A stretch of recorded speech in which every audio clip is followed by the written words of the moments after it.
Good evening all. Welcome to the Board of Adjustment Township of Berkeley Heights. We're located here at 29 Park Avenue, Berkeley Heights. Tonight is our public meeting. It's January 22nd, 2026. We have 7 p.m. on the clock. Please note that this meeting is being held in conformance with all regulations of the Open Public Meetings Act. Adequate notice for the meeting has been posted on the town website and the newspaper of record. The agenda has been posted on the town website and the bulletin board fronting Municipal Hall, a minimum of 48 hours in advance of tonight's session. The agenda items will not necessarily be heard in the order listed, and the meeting will not continue substantially past 10:30 p.m. Regina, may I have a roll call, please? Mr. Sullivan. Present. Mr. Coviello. Here. Mr. D'Elia. Here. Mr. Ringwood. Here. Mr. Sylvester. Here. Mr. Pareda. Here. Ms. West Augustine. Mr. Deegan. Here. Mr. Smith. Here. Ms. Wolf. Here.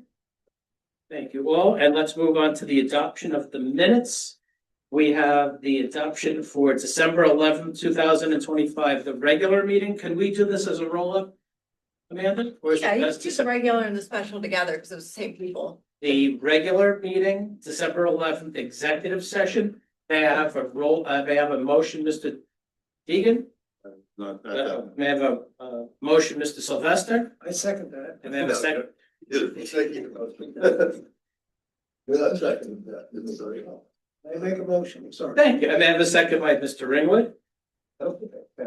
I'll second it myself. Yes, thank you. And December 11th, Mr. Coviello? Second. All in favor that are eligible on the adoption of minutes from December 11th only? All right. Thank you. January 8th, 2026, the reorganization meeting. May I have a motion by Mr. Coviello? I've read the motion to approve. Thank you. And may I have a second by Mr. Smith? I second. And all in favor on January 8th, reorg 26? Aye. Thank you. And folks, we are moving on to our regular session tonight. Just for the benefit of the public, we will listen to 74 Rutgers, followed by 280 Killarney, followed by 51 Mercier, followed by 168 Washington. With that said, may I have the Barron party please take a seat at the table next to Ms. Wolf. The Barron party is not here. Moving on to application 25020. Located at 280 Killarney Drive in the R20 zone, block 4401, block 9. Folks, if you could please state your name for the record. Thank Let you. me just swear you in first. If you both raise your right hands, do you swear to tell the truth, the whole truth, and nothing but the truth? Thank you. And then your names and addresses for the record. Thank you.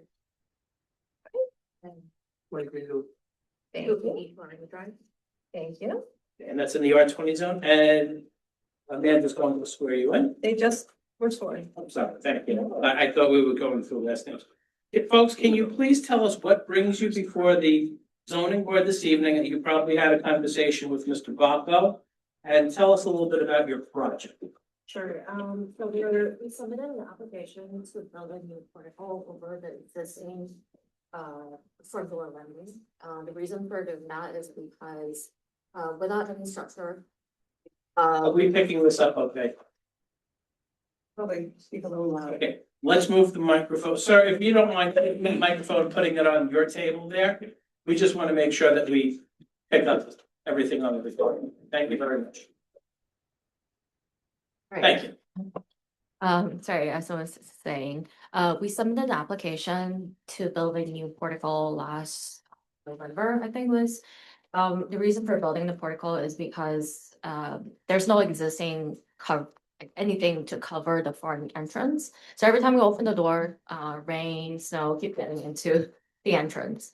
So we submitted an application. However, the application got denied because of existing setback.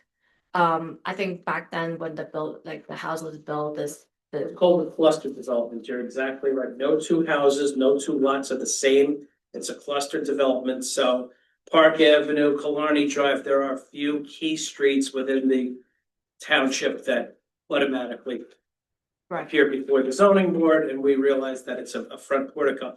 in addition to the front portico is approximately 50 square feet? Yeah. Few square feet. Like 10 by 5 or 6 by 8, something? Something like that. Like, I don't have the building, sorry, I don't have the drawing in front of me. That's okay. Yeah, While you're speaking, I'm gonna measure it for myself. sure, thank you. As far as I know, it's not sticking out in any way. It's just gonna be right on top of the same front door.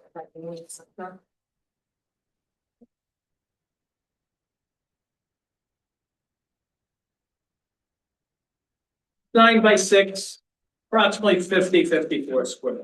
So, is that the only home renovation project that you're doing considering this application? Yes, Okay, you're not removing the rest of the house behind the new portico. no, just building the new. We asked that question because it's happened. We've been surprised at Stop and Shop before. No, We no. find out the hard way when a house disappears. So we appreciate your honesty. We appreciate the fact that you've appeared before us this evening. I'm gonna open it up to the members of the board. Mr. Coviello, any questions or comments for Killarney? None. Mr. Deegan? None at this time. Mr. Smith? No, sir. Mr. Delia? Nothing. Mr. Ringler? No comment. Mr. Parida? Nope, pretty straightforward. Mr. Sylvester? Ms. West? Okay, thank you. I'd like to make a motion to open up the meeting to members of the public. I have a question. We have a motion by Mr. Parida. Thank you. And I have a second by Mr. Smith. Second. The meeting is now open to members of the public that have a question or comment regarding our covered porch portico located at 280 Killarney Drive. Seeing no one, may I make a motion to close the meeting to members of the public? Mr. Delia? I'll make the motion to close. I have a second by Mr. Sylvester. I second All in favor? Aye. Okay. Meeting is now closed to members of the public that have a question or comment regarding 280. Is there anything else you'd like to add or tell us about your project? Is it a pretty straightforward, just a portico? Are you planning on any landscaping or are you removing trees? Will you have a light fixture on the portico? We're just gonna use the existing front door lights. We're not gonna add anything. Keep the Amazon packages dry. Pretty much, right? May I get a motion on this, Mr. Smith? I move to move this application forward. And may I have a second by Mr. Deegan? I second that motion. And a roll call on 280 Killarney Drive.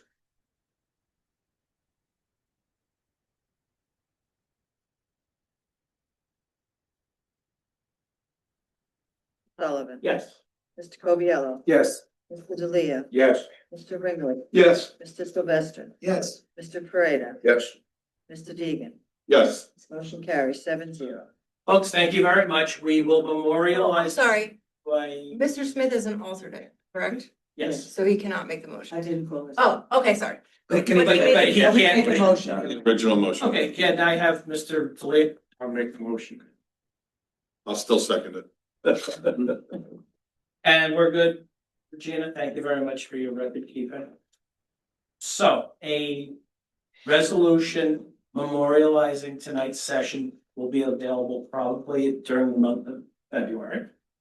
And at that time, once the ink has dried on the resolution, you could submit your permits for construction of the portico. Okay? Again, So touch base with Connie tomorrow. Connie will provide you with some additional guidance, but I would speak to your contractor and start having your project lined up so we can advance as early as possible. On 26, okay? Have a great evening. Thank you very much. Thank you.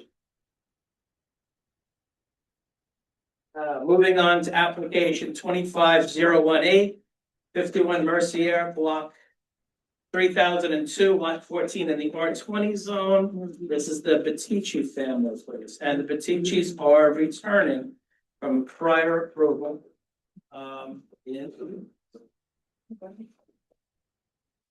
Last year.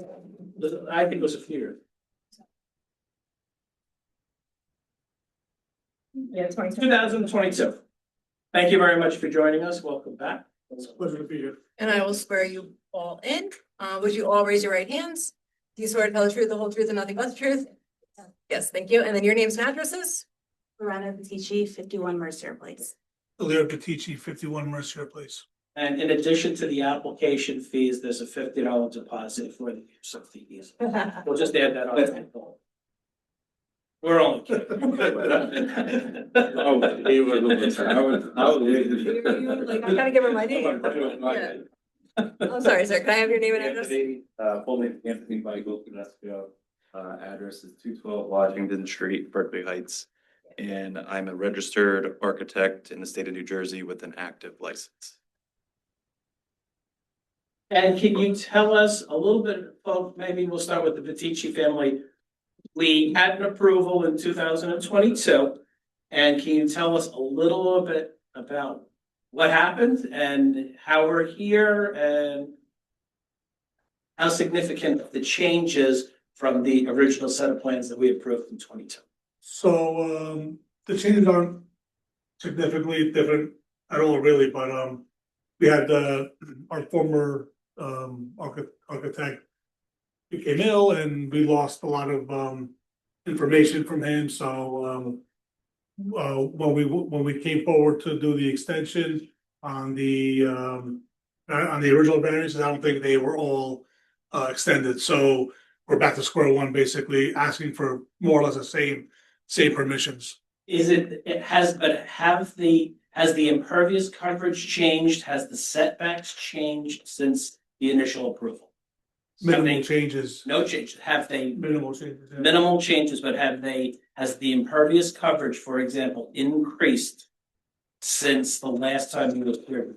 That, I don't know exactly, but I can. Right, refer you to and my- then my second question is, have the setbacks changed? Again, since the 2022, these are. Yeah, I believe important one questions. set- one of the We're gonna talk about setbacks- house in a few minutes. Setback, yes.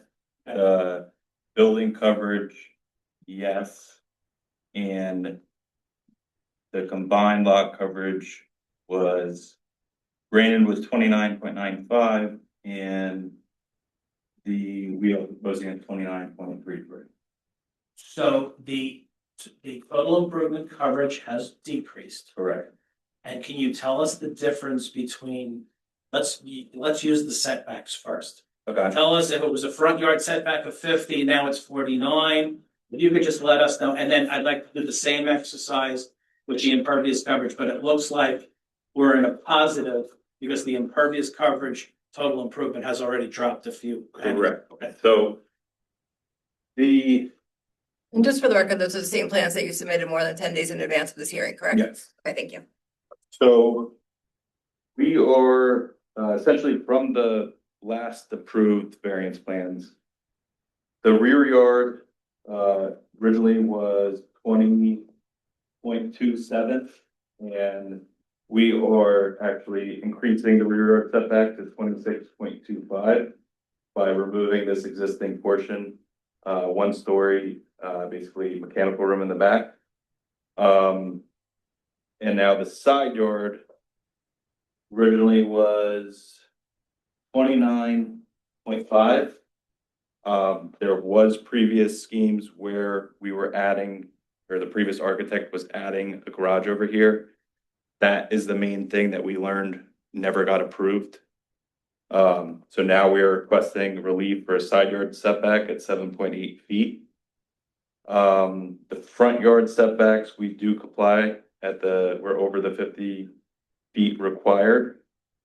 I believe the last one was the building coverage. It's decreased a bit. Correct. So I want Building to, coverage increase now, isn't the proposed 19.51 and the previously approved was So the 15? previous approved was 15.29. And what's the proposed? So the proposed is 19.51. So the building coverage has increased. but I don't believe the last application had a covered porch. so here's the changes. So essentially what we're. And The building increased in percent, but you may have had a net decrease decrease overall. in the total, the driveway or Correct. patio Correct. or shed that was relocated. So in the existing site plan here, this little hatched area is a little, driveway, patio, basically wraps around to the back. There's an existing, detached garage that is essentially deteriorating. And what we are proposing, kind of keeping, and the main reason where we're limited with where we're kind of adding on and whatnot, as far as zoning and everything, but we are keeping the existing foundation. So our goal was to add on different components from that. So we were adding on this side, the 2-car garage, which will house a garage, mechanical room and mudroom. It's only a single story. And then to the house, we are adding a portion in the back for 2 stories, 2 stories on the side, which this side does comply with the side yard setback. And the combined side yard setback. And we're adding a front family room portion, Well, not the combined side yard, just single side yard, because you're, single side yard, yes, yeah, you're short on the combined, then you're short on the other side. correct. So we're adding a 1-story family room addition, basically pushing the house kind of forward, as well as a covered porch. Okay, I just wanna circle back. I know Ms. Petiti's eyes left a little bit. I wanna talk about the side yard, the garage. Okay, It exists today. There's a tiny little breezeway or something that connects. Correct. But it's a freestanding garage. yes. And that was not part of the prior approval. That's where I'm missing. So I think this is an important comment here. I think your original question, you asked what was approved in 2013, because we went in 2013, that was approved, but when we thought we were getting an extension last year, that extension was not including the garage. So So now you're going back to the garage. So you reduced your scope a couple of years ago. So this is your third time here? Okay. Have any improvements been done in any of those times? So now the side yard setback that you desire goes back to the original, yes. which is about 7 or 8. Correct. Okay. And that's essentially, we submitted full permits and everything. We thought that was approved and carried through. So that's essentially why we're back. Yeah, for- is that a 2-story over the garage? Is it the garage and habitable space above it? No, No, just it's 1 story. And it's a 2-bay garage. Correct. Are both bays of the garage just the single garage? Or is there Yeah, there any they're side by habitable space side. above either of the garage? They're with the roof. You know, it's a gable roof. There is a little bit of storage space. Sure, but it's not like a bedroom, another No, bedroom no, or anything. it's unfinished. Okay.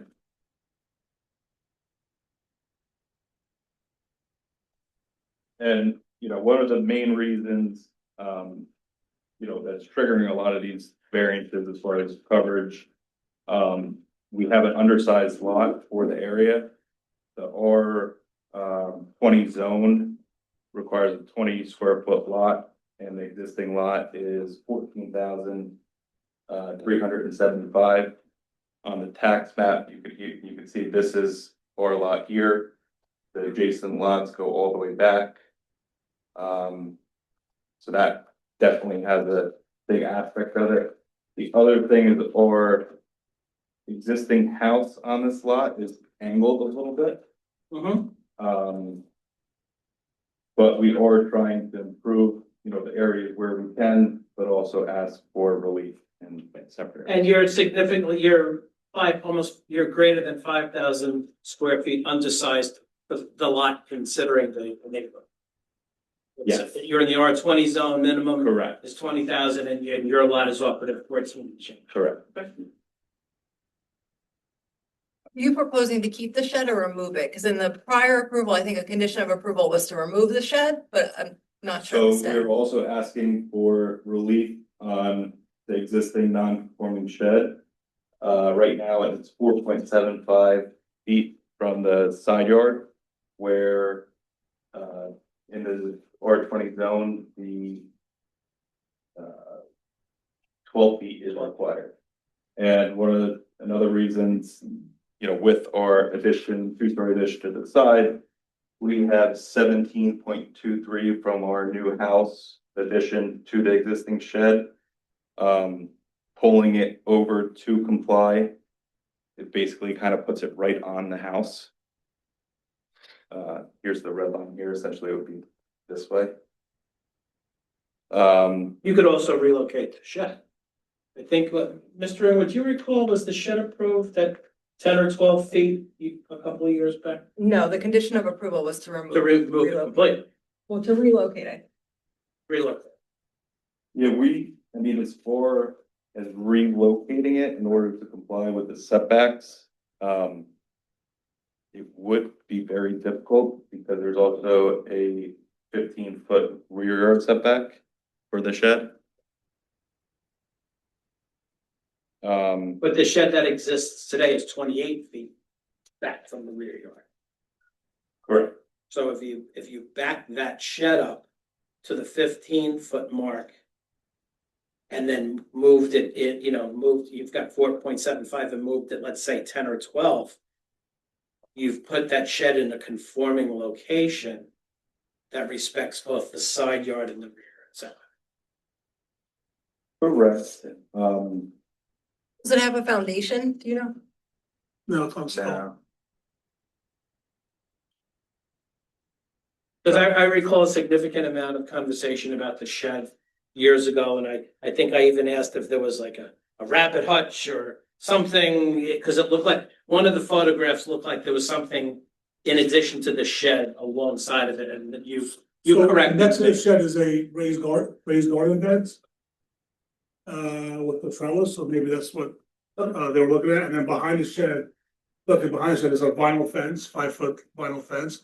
Behind the vinyl fence is a 3-foot tall berm, 6 foot. That's the neighbor on the corner With of 2 sets of trees on top of it, yeah. Old Farm, right? Yeah, and then on the other side of the berm is another fence. So behind the shed is really, there's not a lot of, nothing to really move it to. Yeah, no one can see the back of the shed, of the shed. I think even the There's house, not a patio or anything back there behind. Nothing at all. I mean, there's like 12 foot of screening with 2 rows of trees, leaning spruces. A 6-foot berm, 2 fences.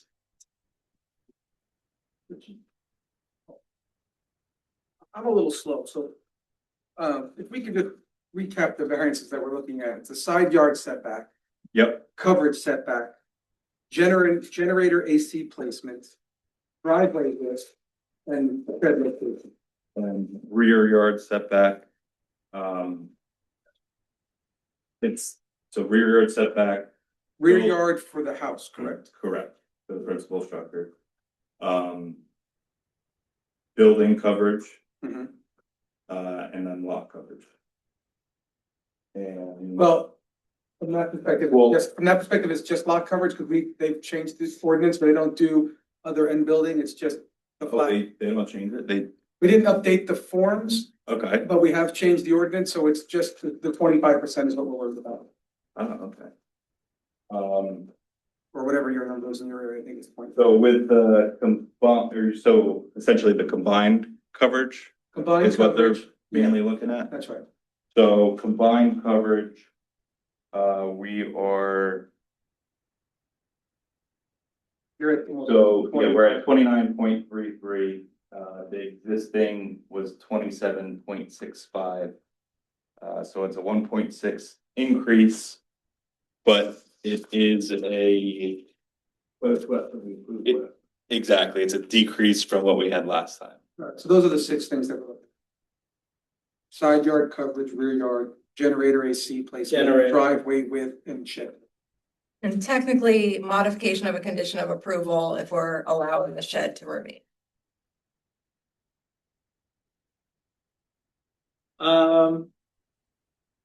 We're gonna talk about the generator and that's the short side of the house Yep. in a minute, but I just wanna go back to the shed. Okay. I personally think the shed should be in a conforming situation.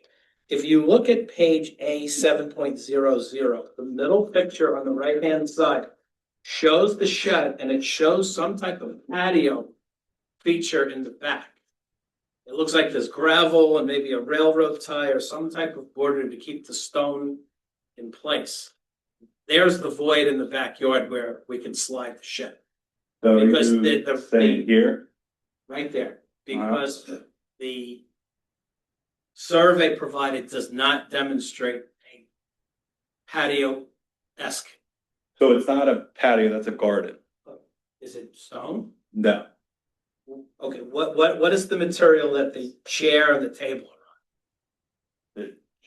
the If chair. you look, kind of zoom in, there's a red table and a wicker or black wicker chair or something back there behind the shed towards the backyard. You know what? I think he's So looking right at the garden. here? So there are raised garden beds and there is some like stone around the No, garden. Yeah, there is It's gravel. considered impervious coverage. So whatever that swatch is, 50 square feet, 75 square feet, it's impervious coverage. Okay, So in my opinion, since we've had the shed discussion, only me, moving the shed into an appropriate setback location eliminates two variances and it decreases a void that doesn't even appear on our survey. That stone area does not appear, so it was never considered in the calculations for impervious coverage. you're saying basically. Right, that little, see where you have that box, that's Yeah, where where the the shed fence actually is. should go, my opinion. Now, if we were to move it back and kind of conform to the 15 feet rear yard, Right. so are you saying make it both conform to the rear yard and side yard, or? That's my suggestion, however, if you have an ask, the board may consider some reasonable compromise or stick to the rules that govern the borough.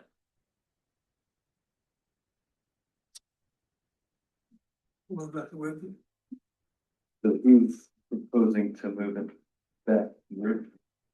In this area? We've got 4 raised garden beds back there. So, please say. We've got 4 raised garden beds back there. Okay. And it's the sunny spot of our property, so I don't think if we put a shed there, then we don't have a place for our garden. Okay, so you're you're risking the garden for a potential denial on your application. I just need to be transparent about it. We're a little bit sensitive about the shed. The shed is of size. But It's in the why can't we wrong move the location. shed at another location? Why does it have to be on a garden? It doesn't. It doesn't. That was the first void that I saw in your yard. We can move the shed into a compliant That's- location, yes. That's all he's got. Yes, That's fine. No, if there's another location for the shed, that's, there's Yeah, plenty great. of locations for the shed. It could be in the front lawn. it can't be in the in the front. Why not? The sheds aren't permitted in the front. Is there a minimum distance required from the main principal house? For a shed? Yes. It's a good question. Probably not. I know a pool is 10 feet. Okay. I know But, some towns do have that requirement. You know, looking at the pictures that were provided, you're sensitive to the sunny side of the street, I get it, but that's the perfect spot for your shed. The permit stops by tomatoes. So, well, then, you have a plan, I don't live there, you have a plan, and if it's in a protected area and the deer aren't getting it, and you can present to us a conforming location for the shed, we haven't changed impervious coverage. But it sounds like there's stone there. There's River Rock. River Rock is impervious coverage.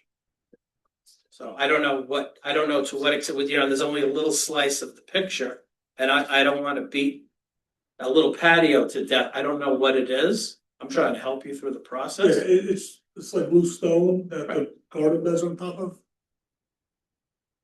Which is impervious coverage. So if it's 50 square feet, I don't know what the number is, but your impervious coverage number is increasing because it sounds like that area is special to you, and we totally respect that. So basically, so you're saying kind of the pathway along. That picture's kind of Yeah. showing this You know what? area here. Let's digest it, think about where you want the shed, and let's move on to the, Okay, Just so you understand, so the stone is considered impervious coverage. It's not in your calculation for the 29.23. So whatever the square footage of that that stone is, needs to be added to to your calculation. So it's higher than 25. It's a 0.5% roughly. Okay, yeah, if needed, we could definitely, take up that portion of the stone. We're just trying to keep you without increasing the numbers and we could eliminate two variances in one shot, but digest it for a What few would minutes. be the other one? So, well, right now you've got Oh, a you- shed in the, Yeah, you've got impervious coverage in the shed at 4 feet. If you move it to 15 and 12, or if you say, would you entertain 10 and 10, the board might find that palatable, but I don't know. We approved them for 29.95 last time, they're 29.33. Yeah. With the 50 to 75 foot of stone, it's less than a 0.5%. Right. It would be still less than where they were last time. I think the bigger issue is not the stone around the garden bed, but the shed that shouldn't be there. Right, so the shed is either not there or we're in a conforming location. I think we accomplished the. I agree, I don't want to squabble over pennies, you know, it's a reasonable comment. so we're open to moving the shed. Yeah. Okay, So think about a location for the shed, and we need a concrete location tonight, because the shed in prior approvals was supposed to be relocated some time ago. close enough. I don't know what other options we have. Just, No other place to put it. Well, think about it, What is let's the- talk what is the about rear the right- generator. Say that again? the rear right corner, I mean, I'm not familiar with the Back yard. here, we kind of we would essentially run into the same location, kind of being right up against the house. You know, we are open to sliding it over to. Well, right now, you've got a almost 30-foot setback, right, on the house? Yep, So if you turn the shed, so it's going the same way as the house, left to right instead of front to back, mhm, how your shed is what, 8 foot? And you come off 15, you'd be close to the house, but it would be conforming in that back right corner and doesn't disturb your garden, so it's kind of that give and take. We keep our shed, put it in that right corner, we conform and we keep our garden, and everybody moves forward to the next bullet point. Because there's not really any other place to put it in your backyard. You don't want it in the Correct, center of your yeah. backyard, yep, and you can't have it in the front yard. And as you start getting on that side yard and encroaching forward, you're gonna get close enough to the front yard where it kind of gets Exactly. into that same thing. So that back right-hand corner, it's the location or it's not. yeah, so I would most likely in this location back here to conform, or sliding it over, giving that 12 feet side yard to conform. So we're open to both of those. The homeowner just needs to make a decision this evening so we can Okay, finish that. You can we- think about it yeah, before we're done. yeah, We just okay. gotta say tonight, this is what it's Yeah, gonna be, okay. because that'll be a condition of approval Okay. go forward. Okay, the generator. You're proposing a 3-foot side yard setback for the generator where 12 feet is the requirement. so the reason for the placement of the generator is because our mechanical room is back right behind basically the garage. It's an existing slab on grade house, so there is no basement or anything, crawl space. We are open to, moving it. We do have a patio kind of area in the back here. And I know those, they do testing and everything that goes on. Yeah, I mean, that's once a week it comes on and it's a preset time you determine, so you could have it come on Saturday morning, 9 AM, and it would be done by 9:10 and Mhm. not affect your barbecue. The challenge you have moving into the back is you've got a door coming out of the back of the garage that you couldn't have then. Correct. We could probably swap the door maybe. You're right, you put the door to Yeah. where the generator Inside, is. yeah. We crossed that on Cornell and Briarwood actually was a denial, but Cornell Avenue was a recent application where they changed the door to accommodate a rear yard generator, which provided a buffer between the neighboring. No door or window within 6 feet as the crow flies from the generator, just for CO2 and safety. Yeah. So if you swap the door in the generator, then it'd be a conforming location. Be a nice spot for another raised planter, some tomatoes hiding it. Would it have to be against the house? The generator, does it have to be installed? Does that be It's gonna be. against the house? A generator should be as close to the house as possible. I don't have a generator in my home, but it makes, for lines and gas and everything else, it just makes sense for it to be similar to an HVAC unit. I'm not as hung up on the HVAC units as I am the generator, but if you wanted to move all three products into the backyard and offer a side door, I would be fine, personally be fine with that as well. So you have all of you have your mechanicals and you have all of your gas lines in one confined space. That's not interfering with your patio.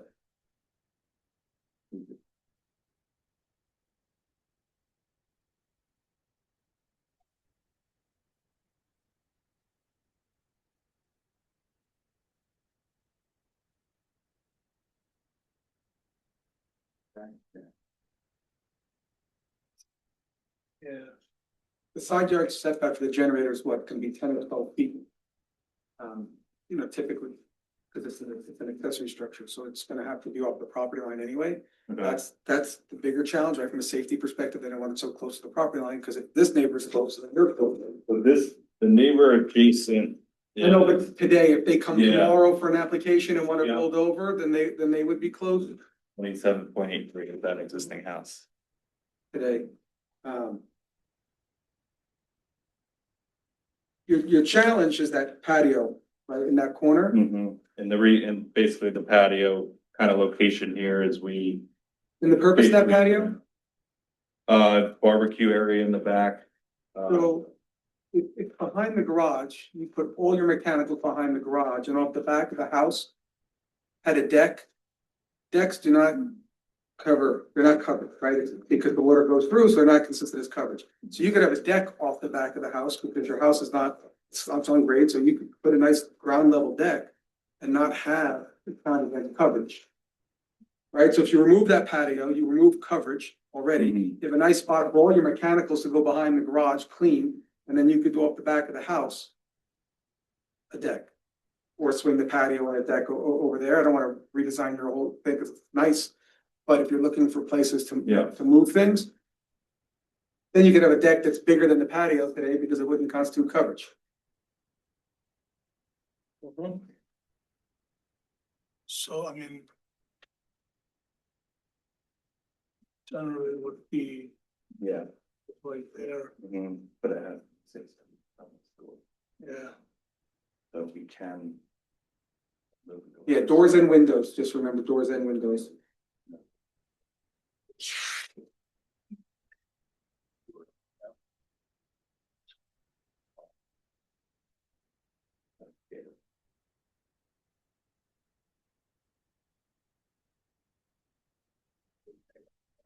Well, this door have to move.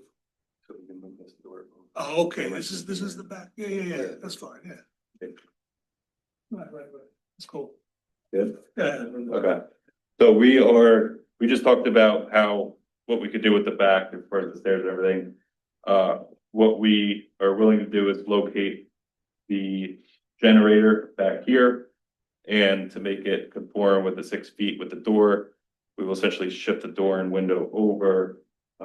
Into that corner. Basically in this corner, flip the closet, so we don't have windows or doors by the generator. Okay. That knocks out another variance, right?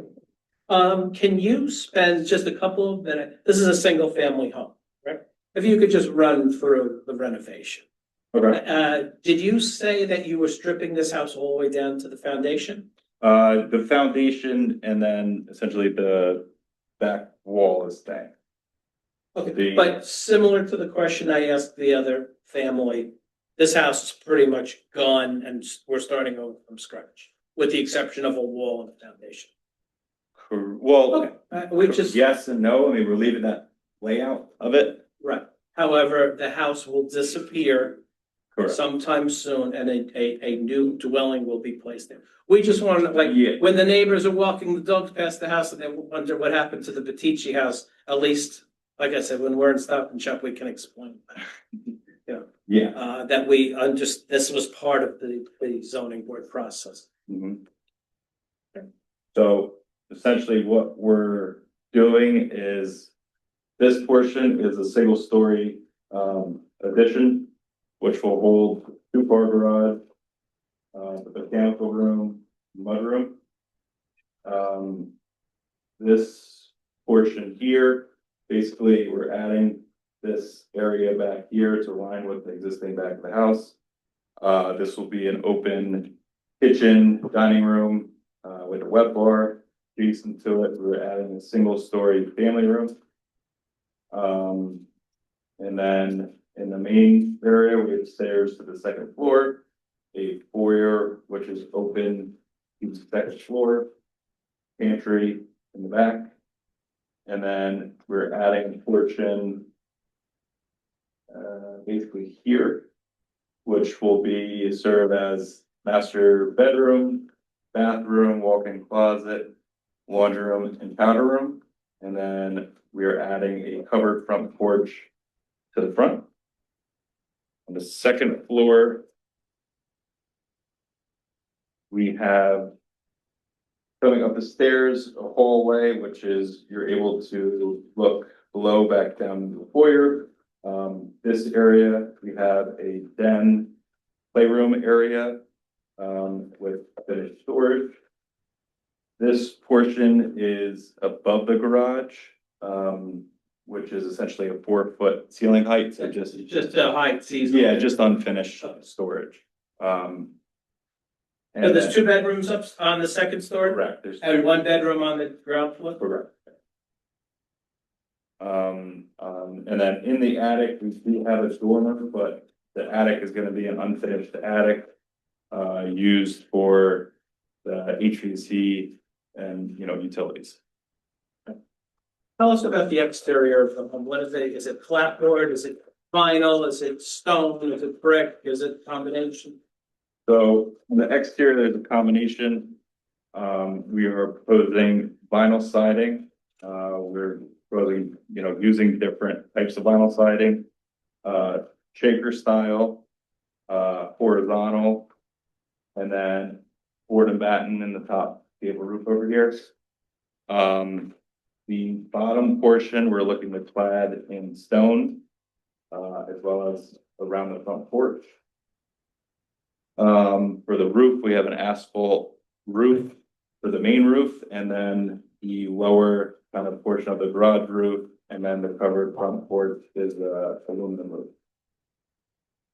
And the top set of windows, the dormer area, is that just to give some light and a little bit of charm and character to the Correct. streetscape? Yep. Right. Mr. Parita, any questions or comments for the architect? Not at this time. Mr. Sylvester? No, Mr. Ringwood? I think it's a nice looking project. Mr. Talia? Nothing. Mr. Deegan? I'm good. Mr. Smith? Nope. Mr. Coviello? Yeah, just a question for myself. You're taking the house down, and leaving the back wall. I guess that's why you can't straighten it to the property line. Correct, yeah. And that's why one conversation we had was trying I get to why. shift the garage over, because of that side yard setback, and we really don't have any way of moving it over. Yeah, no, and I get why you leave the wall. Remodel versus new construction makes a big difference in everything else. That's why I was just wondering, because you can't, because you're leaving that back wall, so you can't tilt it.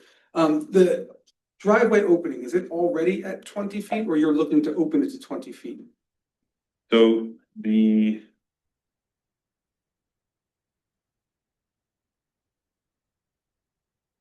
so the opening is 17.5, and then at the street it's 24.75. So what we're looking to do is just widen a little bit, because of this 2-car garage, so we could have, they could have cars basically Why did side by the side. street opening or the driveway itself? And the reason I ask is because in the denial letter, the zoning officer just made mention that, the design standard is an 18-foot width at the mouth. And 21 is proposed, right? So I just want to make sure the width of the driveway past the mouth is more only about coverage. At the street entrance, right now, we're talking about road opening entrance. So that's what they're talking about when they say that. They don't really care how wide your driveway is, because that just calculates as coverage and how far it is from the property line. But it's just where it is at the road. You're really supposed to be only at 18. So just, that's what I was wondering. Is it already at 20? Are you looking to open it to 20 down there? Because, We have a gravel area right now. so Okay. That's, got it. So you're gonna pave that? yeah, So when it gets paved, you would pave the opening at 18 to meet the town, otherwise you need it. And then if it goes like this, as it gets bigger, it's just right at the road opening, it has to be 18 feet. yeah, that. And then it can, because it would fit, that would fit a car in. We drew it. Car width. Oh, okay. So is he asking us to go down 18? Yeah. Which is, I'm okay with this one, yeah. Yeah, so we're okay to change basically the mouth at 18, Right, because essentially what it is now. yeah, because that conforms to the design standard, and then you don't need to worry about it. Again, the opening can get wider. Yeah, yeah, right. And you're saying the opening at At the curb, so at the curb now, it's 24.25. right, but when you pave it, Mhm. if you keep it to 18 feet, then you meet the design standard, and you don't have to ask for anything else, and then all you're worried about is getting Got the, So yeah, we are willing to make that comply. all right, because then it just matches his note. Correct. And then- Yep. Those are my only questions. Thanks. Amanda, let's chat about conditions. Should this application pass? Conditions, I still want to open it up to the members of. Stormwater management, have you had any conversations with Mr. Baco or Mr. We have Filiparo? not yet, Okay. know that is needed, but we figured, if possible, we could just work directly with him. Okay, any exterior lighting that you're proposing?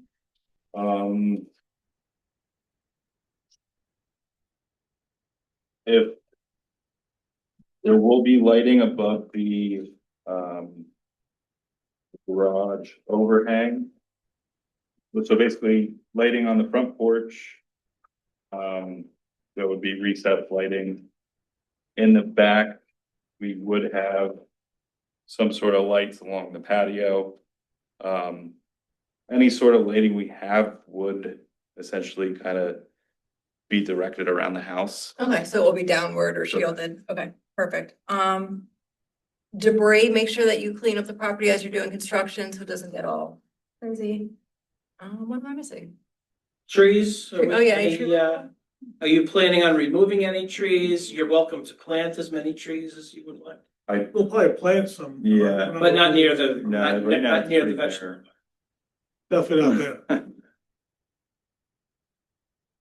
That's all right. Okay, so did we decide on the location for the shed? That's the last piece. You're gonna. Oh, yeah, I guess, behind the garage, I guess. Right? Makes the most So sense. behind, well, Behind the garage. the. That back right hand corner, in the corner location in the back. Essentially, it would be here. Oh, okay, There, yeah. no, it's not there, I'd say we move it, this is the 12th yard, it would be. yeah, all right, that's fine. So. What we are proposing is basically to shift it to 12 feet. To conform with the side yard, so push it Okay, closer. so to you're the gonna house. move it a little bit closer to the house, so it's a conforming, you have the 28 and change in the rear, and we'll make it 12. Mhm. Unless you guys are open till, Does anyone have an objection to 10 on the shed? No. Okay, so Okay. 10 foot side yard setback. Okay. We spent way too much time. I'd like to make a motion to open up the meeting to members of the public. May I have a motion, Mr. Parita? Make a motion to have the member of the public. May I have a second by Mr. Deegan? I second that motion. The meeting is now open to members of the public that have a question or comment regarding 51 Mercier Place. Seeing no one, may I get a motion, Mr. Deegan? Make a motion to close to May I have a second by Mr. Smith? Second. All in favor? Aye. Okay, the meeting is now closed to members of the public.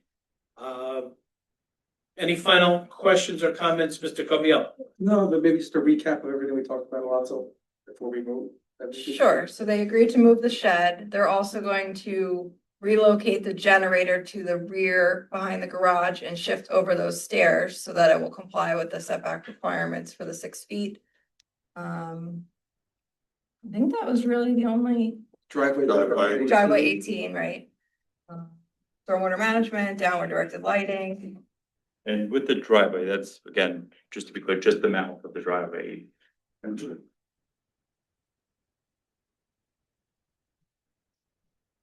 another, with the combined side yard setbacks and stuff, is that like gonna be updated with the entire zoning, like the bolt charts, or are you completely removing the building in other Well, coverage, or that's just more? It's just gonna be coverage. Okay. Yeah, it's just combined coverage, total lot coverage now.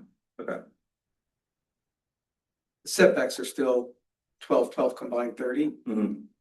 I know it sounds funny, but it's 12, 12 and 30. Any other comments? Mr. Deegan? No. Mr. Smith? No. Mr. Talia? No. Mr. Ringwood? No. Oh, I'm sorry, one question about the pave or the stone that's down. We're not making them remove. it. Mike, brought up a great point that we were talking about, an addition and a subtraction here and there, so it's, Okay. and it's less than, the percent is less than what we approved prior by a few pennies. They'll end up at 29.83%, Okay. which is less than what they got last time. Gotcha. Mr. Parita? Nothing for me. Mr. Sylvester? No. I have one question for Ms. Petici.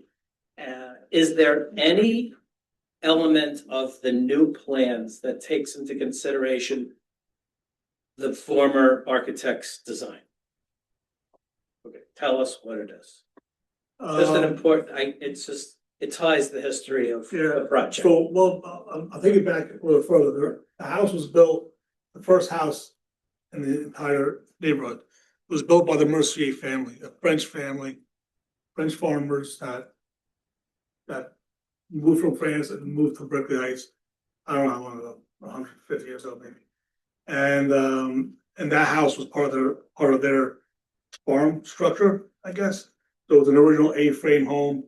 And then in 1958, when they developed the area, that's why the house was kind of cockeyed on the property, because it was there before the borders were drawn up. So, Which explains why all the stone is throughout that neighborhood. Back, a few of the old farmhouses yeah. behind you, some of the longer parcels, there were driftways. Everyone farmed, yeah, and I tip my hat to the tomato man, but everyone threw their rocks in the common area. It was called the driftway. They were called potato rocks. Yeah. And that's exactly what you're saying. yeah, you That's get stumble on the the ground, history that I you're gonna hit a rock, for sure. So that's like pretty much the oldest house in the area. And I mean, we went back so many times and tried to salvage it best we can, but our lifestyle and our boys are growing and it's just not fitting our lifestyle and our future. So going back to our former architect, he basically designed a very similar home. He liked the idea. He kind of sold us on the idea of having the master suite on the first floor and keeping that kind of like a house you could kind of age into, and we've maintained that design aspect that he. So there are elements, it's safe to say that there are elements of Jim Ramintol's architecture in the design of this house. And I thank Very Mr. much. Tedesco for advancing the project. It's just, Yeah. I like to tie the history. For And sure, I yeah. appreciate that you spent a few minutes with us to close the book, because I think it's important to respect some of the history of For the sure. town, and I appreciate that Mr. Ramintol's architect was also taken into consideration closing this project. With that said, may I get a motion to approve Mr. Ringwood? So moved? May I have a second by Mr. Delia? I'll second. And a roll call on 51 Mercier? Mr. Sullivan? Yes. Yellow. Yes.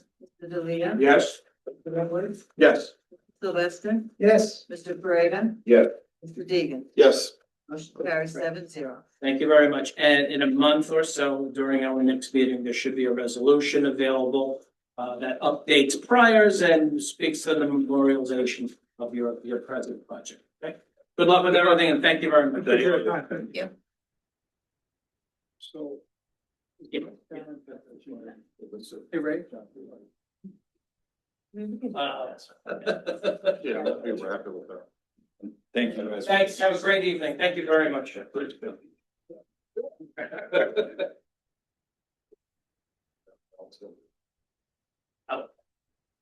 And seeing no one else in the room, may I, oh, there's a few people. We'll be here all night. Application 2519, the Whitaker Party located at 168 Washington Street, block 107, lot 10. This is in the R10 zone on the northwest side of town. And if you would raise your right hand, do you swear to tell the truth, the whole truth, and nothing but the truth? Yes, I do. Thank you. Your name and address? Taylor Whitaker, 168 Washington Street. And thank you very much for your patience this evening. If you could tell us what brings you before the zoning board this evening. So I am here to apply for a variance for a swim spa that is already existing, and I thank you guys for taking the time to come and look at it. I simply didn't know that it needed a permit. The facility that sold it to me didn't say anything. I pulled permits to get a fence done, to have a tree removed, so I just simply didn't know, so I want to take the proper steps to. Okay, great. Well, thank you very much for joining us. I know you spent some time with Mr. Bacco, and there may have been a notice of violation written, and there was an opportunity to potentially seek out relief. Right. Before the zoning board, and we thank you very much for allowing the board independently to take a look at your property and digest what's happening. It's a very busy parcel, and I know it's an undersized 5,000 square foot parcel in an area where 10,000 is the minimum requirement as a mid-block parcel. The board will have several questions this evening, but tell us a little bit about the relief that you're seeking per the letter of denial and the violation notice that Tom Bacco had presented you. So I know that it says that it's over the lot coverage. I'm not sure if you saw the original survey. There was a shed on the property that was removed, as well as a large tree. I did get a permit for the tree. So the shed was removed and it had a little patio area underneath. So I'm sure Mr. Bacco did his job and added all of that in. So essentially it's for relief for the lot coverage and the setbacks, the side and rear setbacks. Okay, how long ago did you remove the tree? The tree, The tree? in 2020 when I bought the house, in 2021, And where was the tree located in your backyard? to the back right corner. To the back right corner where the swim spot is? Correct. Okay. What was the reason for removing the tree? To accommodate the spa? No, so the roots, the spa was not even Okay. a thought. I'm just curious, because it looked from earlier generation aerial from MapQuest, it looked like it was a large, mature, healthy tree. It was, so the roots took up the entire yard. Okay. So I couldn't really do much with the yard, and even putting in the fence would have been difficult. Okay. So when Tom came, he said, in order for me to remove the tree, I had to plant two in its place, Okay. which I did. Yeah, and where are those trees? Because I didn't. So one is behind the garage area, and then he told me that I could plant in the same area where the existing tree was. Because I know you guys all came and saw how the yard is small, so there's really not much of a choice where to plant it. But that tree has since been removed because the neighbor behind me was upset with planting the tree again. So Tom came and spoke with her. She's here tonight. I'm sure she'll tell you about it. So which tree was removed? The one? The one in the back right, that's in the original survey. The large tree, Large. the large healthy tree was removed because the roots were. Took up the, Took pretty up the much the backyard. entirety of the backyard. And Tom was a little bit reluctant about issuing the. Well, permit for the because tree. to your point, it was healthy. Yeah. But And he, we're Tree City USA, we're very Yeah. sensitive to trees, okay. So let's move on to the swim spa. When did the spa arrive? So I purchased the spa in 2023 and it came in April of 2023. And you had an installer install it. So Pelican Shops had a crane company that installed it. And so a crane came in to drop, is it a lap pool? It has, yeah, where you can do the So laps. it's a lap. So Pelican is a fairly well-known company. We've all heard of Pelican. There's a few big names. I'm trying to digest how Pelican did not know that you need a permit to install a pool or a spa. Do you know how many gallons of water the spa holds? I don't know specifically. I know the last page of the spec sheet has the specs.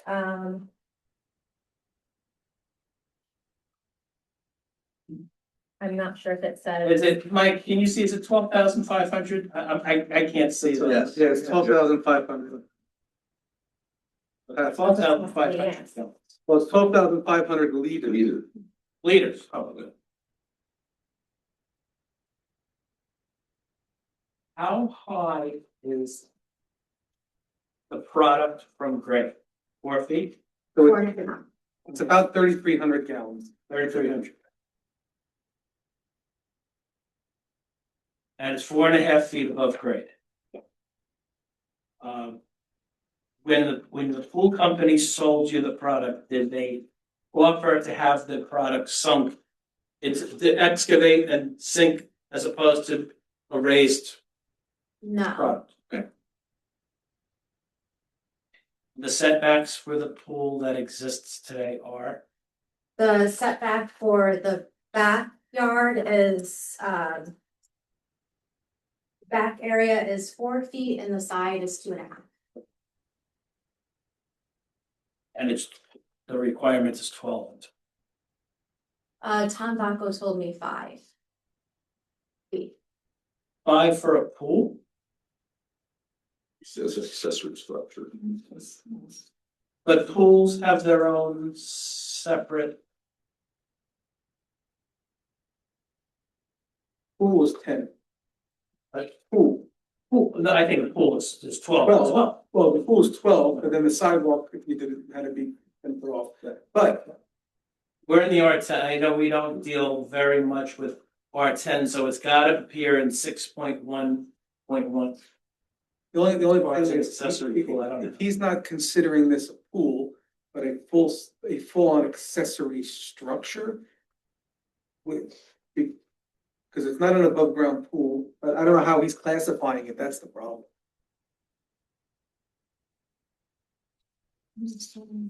Calling it a swing splash structure.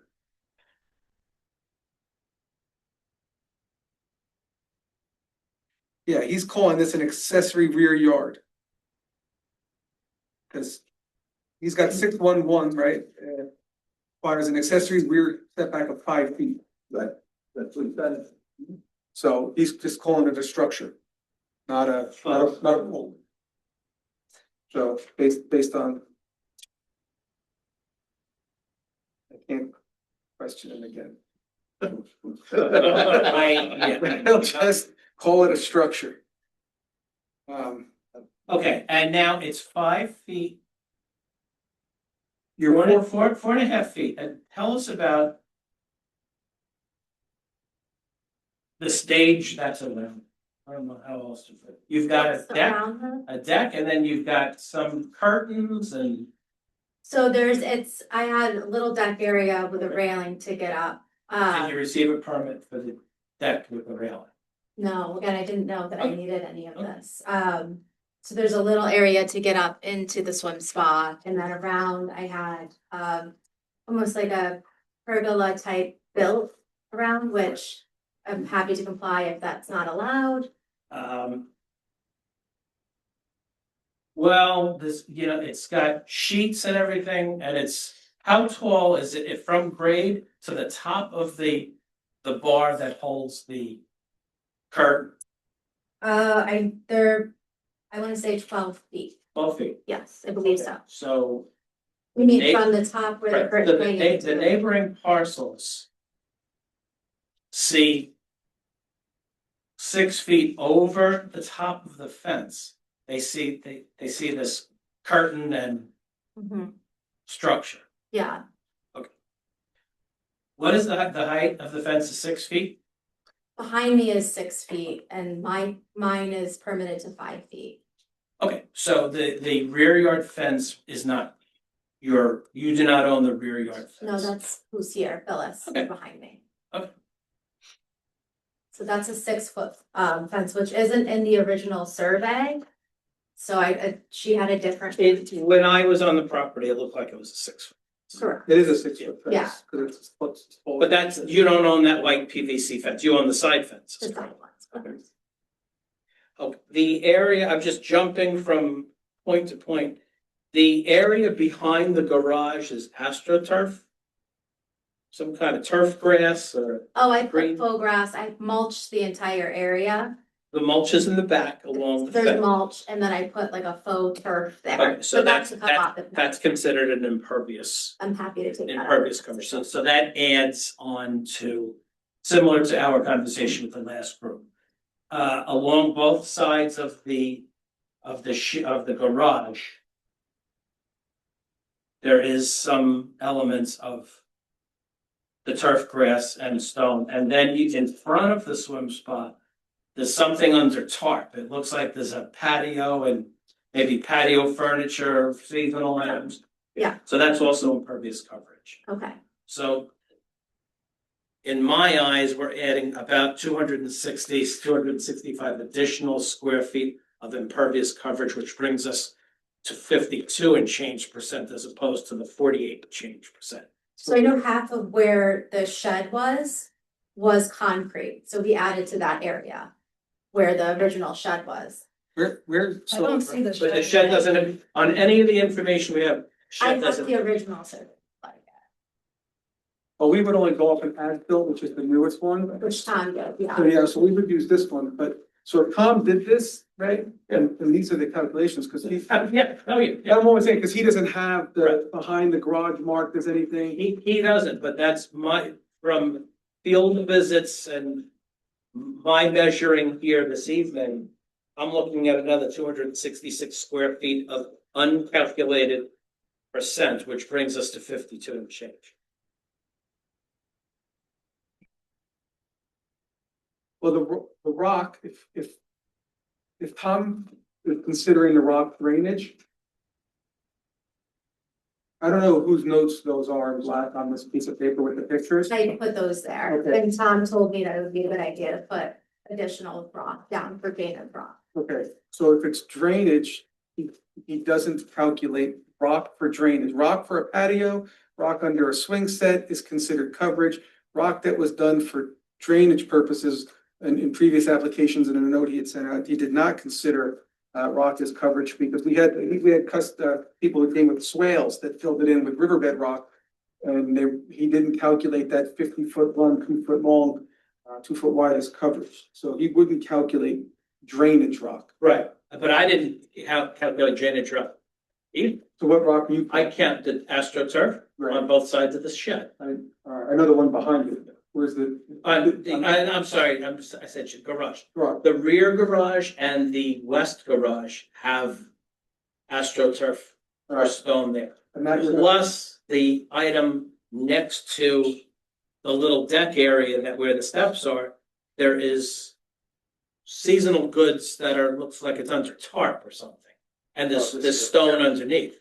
So I added another 148 square feet onto that. I have a total of 266 in addition to what Tom's calculation is. so you're gonna take out. So I have 52.32% of I'm the gonna take it out, it's not, by any means, it's, I know you mean. you know, like dogs, You lay it down, yeah, right? the turf that dogs. Yeah. It's black mulch underneath, I don't know if that counts as well. The mulch doesn't, but the turf does. Okay, yeah, that can easily be removed.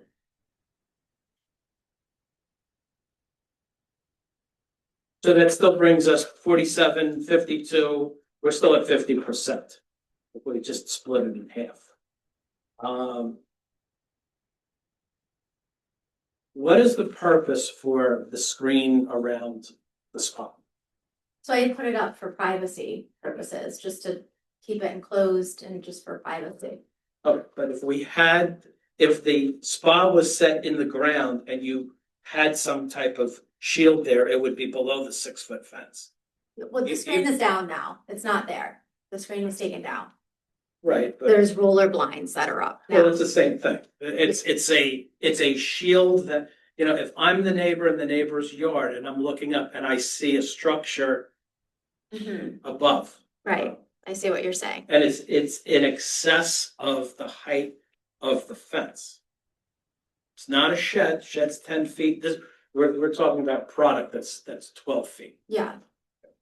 It could easily be removed. It doesn't need to stay if it's a problem. What is the purpose of that, the extensive driveway in the back? Like it looks like a pretty large driveway. The driveway's massive. Yeah, like is there any way that could be reduced to? The driveway reduced? Yeah, I mean, no. financially, that would be very expensive. It's gotta connect to the garage. And Well, like, I'm just thinking that one little. Yeah, side. that rectangle, that's I considered moving the garage up, but it would be tens of thousands of dollars. 6 by 35, 6 by 34. And then who did the electric for the spa? Electrician and same thing. He didn't tell me that I needed a permit for it.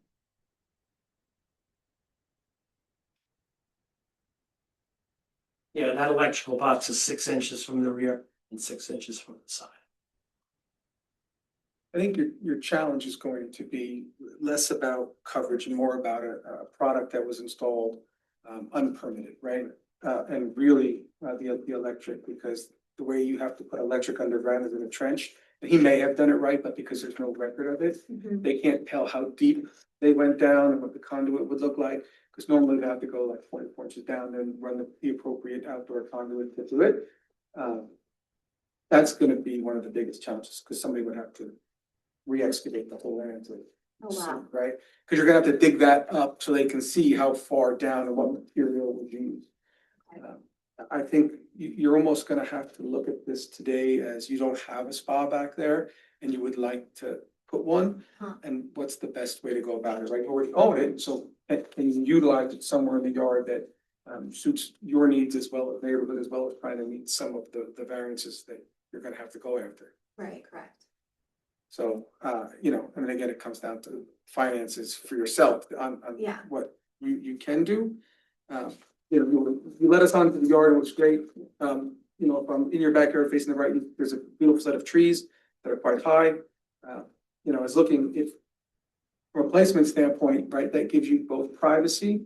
And if the spa was kind of up against that tree line, you would probably be close to that 5 foot off your fence, right? Because you've got your fence, the trees, and so on. You could meet 5 foot, 5 foot based on Tom calling it an accessory structure by pulling it in and putting it behind the trees somewhere, right? Then you've got natural screening on the one side anyway.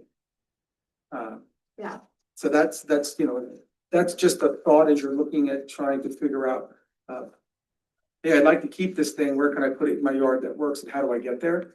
So I think from a, you're gonna have to determine, do you wanna go through all that, or do you wanna just the spa can't live where it's at, so it's either gonna have to be relocated or removed. And I think you're gonna have, you can only make that determination of, if you'd like to relocate it, then the board would help try to find a spot that works and get you through the process, or you say, maybe I'm just gonna try and sell this thing and move on.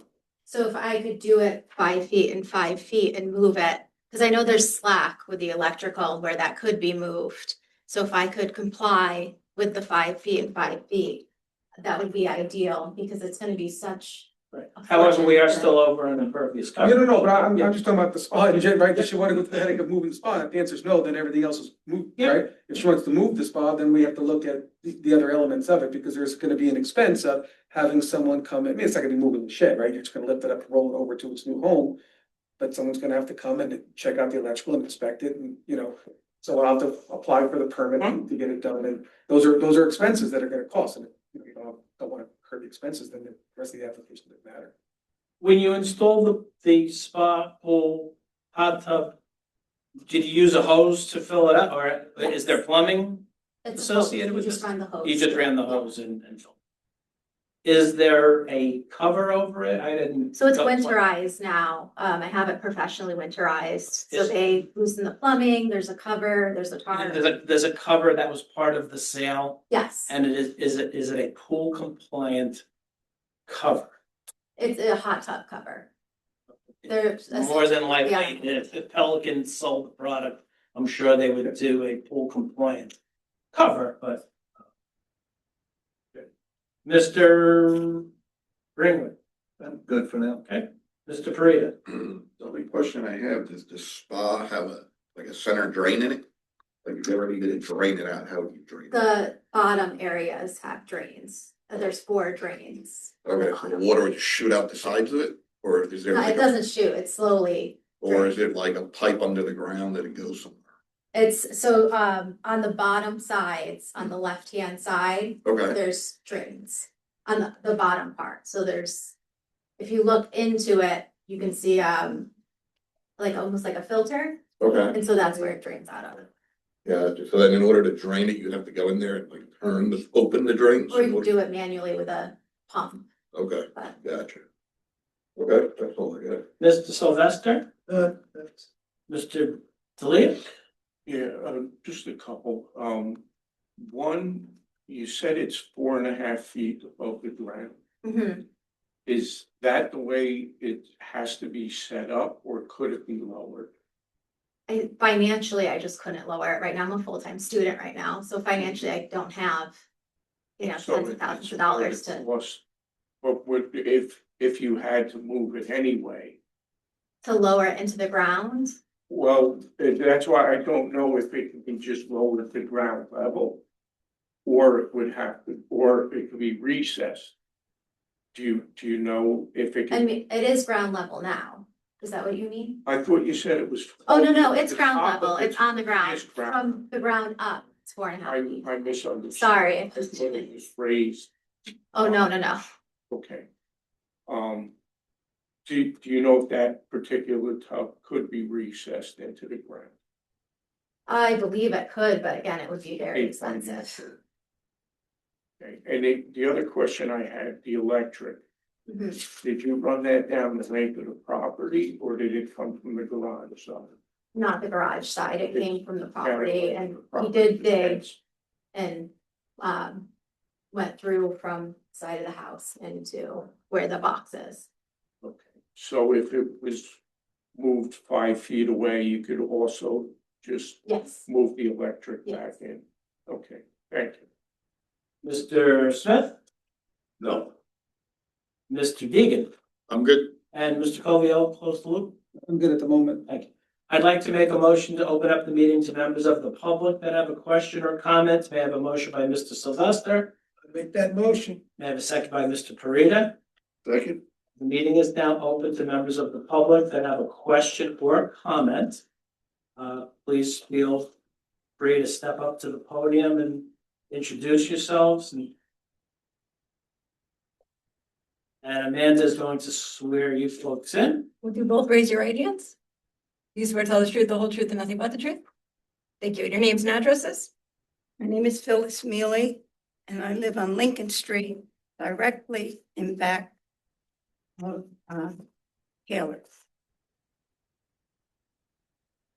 And your name? Scott Mealy, Phyllis's son. I live on Garfield Street.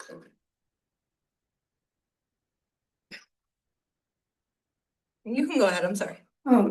Well, what I object to is the eyesore structure that she put around the pool. I could see it from any room in my house. Even if I'm in bed, I see this big thing. And she has lights on it, but she hasn't been using the lights lately. And you know about the electrical panel behind. And decorated with curtains and a what do you call that thing in the front? A tarp. There was a tarp facing my house, right? And every now and then it would come or, loose, and it just was an eyesore. And the curtains, Where was the tarp? right against the pool. Draped over the fence? Hanging from the structure that surrounds the pool. Oh, okay. Yeah, that's what I meant to say. That's, So I could, my fence is 6 foot high, but I could see all this, I don't know why she went so high. Why she had to go 12 feet high. There's so many other things you could have put around a pool that would be attractive. This was real eyesore. if there was a row of arborvitae on Ms. Whitaker, on Ms. Whitaker's side, that was taller than the 6 foot fence that you own, and I have another question about the fence. How would you feel about looking at a vegetation row, your fence and then a vegetation row? Should the board consider some type of compromise with this application? What I feel about it, it goes green. No, I don't think I'd like it very much. Okay. Just ask. And, So you don't wanna see anything above the top of your fence? not if I don't have to, but I mean, if there were greens there, I don't think I would mind. It's just this Because, structure. for example, a giant arborvitae grow a foot in width and a foot in length year by year. So, or junipers, there are nice vegetation rows which would could provide a buffer. Well, there's the row on the right side of the backyard already, so it's that's. There is.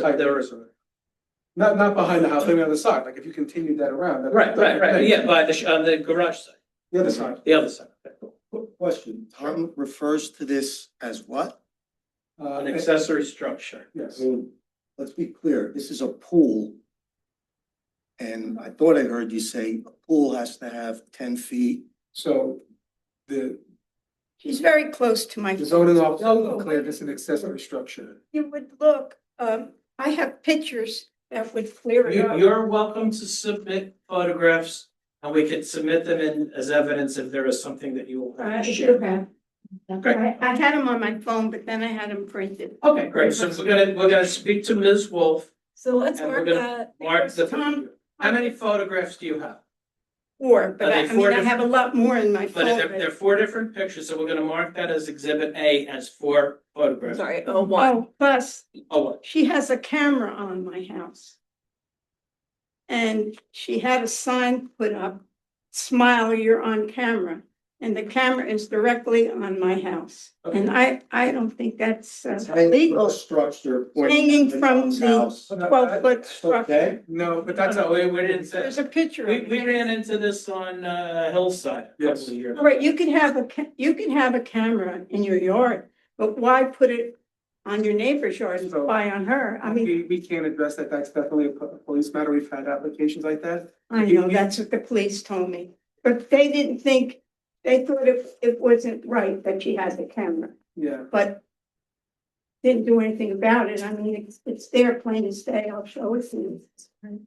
Yeah, see? No, I wouldn't put one on her house. Why is she allowed to put it on me? And I'm sorry, you took these photographs, correct? Yeah. Do you know when you took them approximately? Doesn't have to be exact. This month, Well- last month? I took some, like maybe, This year? yeah, oh, Okay. yeah. I took them, I have a lot more on my phone. But, Tom didn't think you would accept the phone photograph. No, but we can't, 'cause we appreciate have the to fact take that your you phone. printed those out. Then you'd have to lose the phone. We Yeah, don't you'd want have to that. give us your. Oh, wow. And we've all been on site. No one- We've all gone. So I have a question about your fence. How long ago did you install the fence? About 10, 11 years. 10 or 11 years. Did you receive a permit when you had the fence installed? Yeah, it was replaced by the first fence I had put in by, DeFonso and then Di Pasquale, with this one, the new one. Okay. And that was about 10 years ago. What was the height of the fence 10 years ago? And, I mean, same thing. 6 foot fence. Yeah. So you know the rule in the town is 5. Yeah. Okay. You have a pre-existing non-conforming condition. Supposed to be a 5 foot fence, but you received a permit and you had that fence replaced. Yeah. So this would go off the property line. But still, it is a foot off the property. Okay, I thought if it was. It's 6 feet. You can go to 6 feet. with a variance. Variance for 6 foot, or you have to be 6 foot in, for every Six- foot over 6 5 foot, you have to. So, but So it's but you have, It's on her property. Yeah, but- It doesn't sit on the Yeah. property line. you have a pre-existing non-conforming condition because you replaced the 6-foot fence that I'm going to assume had a permit at one time. Yeah. And then Deep Pasquale came in and replaced your fence with a new permit that's on file. And the zoning officer probably recognized that as a pre-existing non-conforming condition.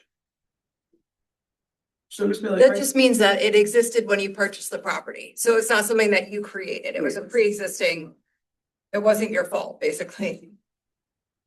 so my question for you is it the pool that you don't like, or the structure around the pool? I didn't really mind the pool because I actually couldn't see the pool with the 6 foot fence. And they were always very quiet. I never, no So problem. your issue is But more with the then, structure. but then she started with this structure and I said to her, Taylor, are you going to, I thought she was gonna put a roof over her pool. And she said, no, I'm gonna hang curtains because I want it to feel like we're on the islands. Okay. So that's what happened. Is there anything else that you would like to add? Uh, We appreciate that you came to join us this evening. Sir, did you have any questions or comments? Yeah, I guess my confusion is, where the pool is located now, that's okay? But if according to the zoning officer, the minimum is 5 feet rear, 5 feet side, and it's 4 and change. So it's less than what's required. But close. Yeah, my mom's main concern is the structure and the eyesore. That's it in a nutshell, so. I mean, it if doesn't something- add to my property. I mean, if I And- went to sell my house, That's my question. If she goes to sell her house, is this structure a problem? yeah. We can't answer that question. I mean, people that come to my house and go in the backyard, they say, what is that? You know? I mean, it's so I mean, it's ugly. I don't know why she has it. Anything else? We appreciate you coming. I know it's, the weather's crummy and I know this is a long night for you, but we do appreciate your comments and thoughts and the board will take your comments. Moving forward, what can we expect? You could sit tight and there may be a decision made this evening. Good job. Great, thank you. Thank you.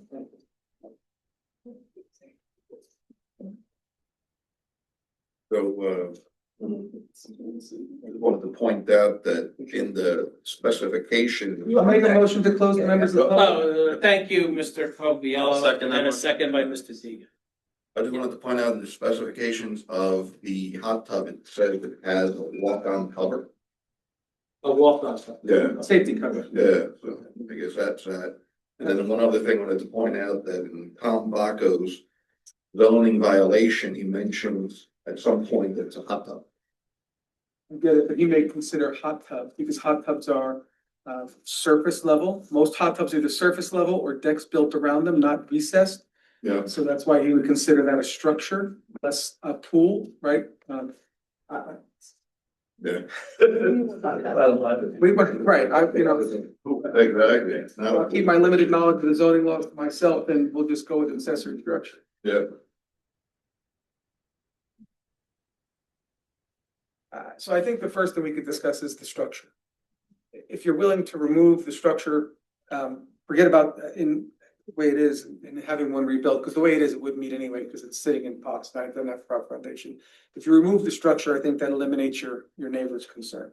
And eliminates a big piece of this, and then we're down to just, location, coverage, and that's where you're at. So I don't know how you feel about removing that structure to start. Happy to comply with, I don't want to make anyone. Ms. Mealy, if this moves forward, she would remove the structure, so you would no longer see the structure in the curtains. If we decide to find a proper location for what's there, it won't, have a structure around it. I don't care if the structure was on her, closer to her house, but I don't like it right Sure. on top of my fence, but it really is horrible looking. Yeah, right now we'll start with no structure.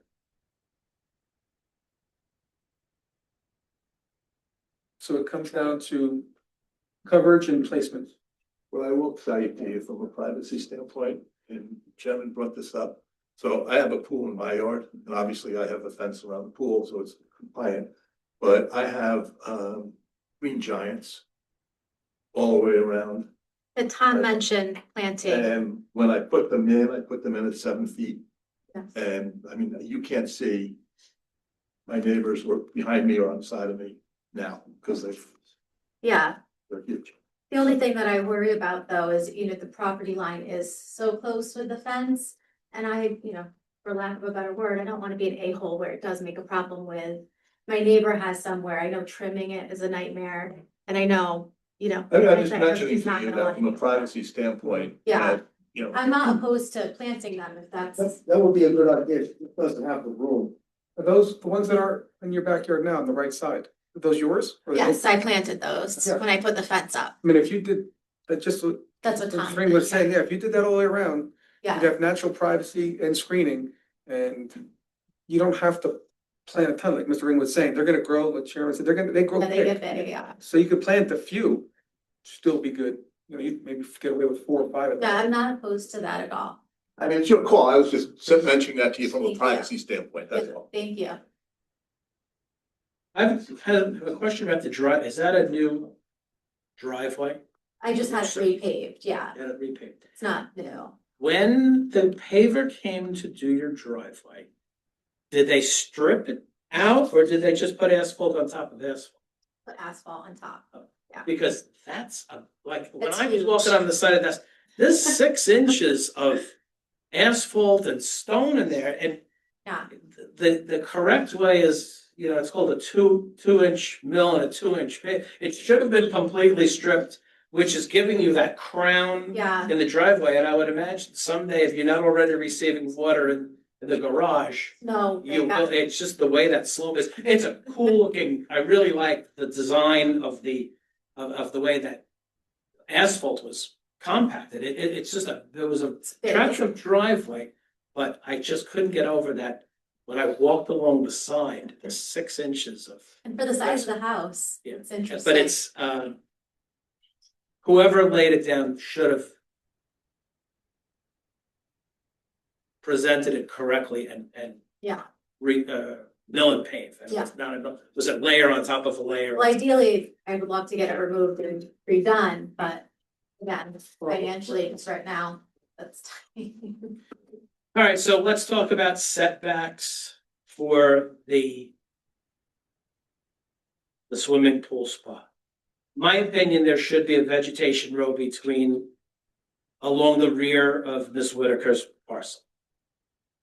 Junipers are arborvitae and let them grow, but I think we need some space to let them grow. I think there needs to be a separation from the fence.